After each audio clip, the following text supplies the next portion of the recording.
ઉપસરપંચ અને ભેસાણ તાલુકા ભાજપનો ઉપપ્રમુખ છું. આ જે બનાવ બન્યો એનો હું આ બધી રીતે મેં વાકેફ છું. પંચાયતને ભેગી રાખી મામલતદાર શ્રી, પ્રાંત શ્રી આ બધા હુકમ કરેલા છે. આ પ્રાંત શ્રીનો હુકમ છે કે હકીકત આ 292 વાળાનો આ બાજુ કંઈ હલાણ નથી. પછી આ મામલતદાર શ્રીનો હુકમ છે, એણે એવું રોજકામ કરી અને આ લોકોને દફતરે કરેલી છે ફાઇલ કે તમારું હલાણ પોલીસ બાજુ છે.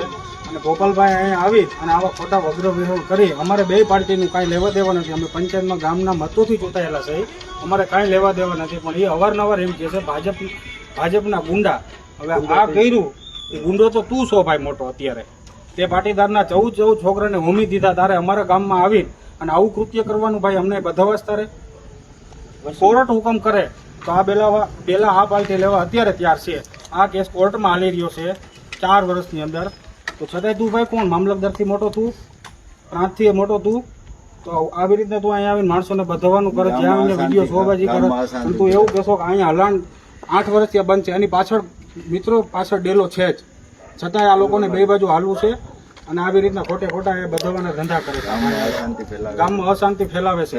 અને હવે તું એમ કે છો ભાજપના ગુંડા અત્યારે બેલા રાખી દીધા છે, હવે તારા તેવડો તો તારા બાપને લેતો આય. આ બેલા એ પડ્યા છે, હવે તું આય. હવે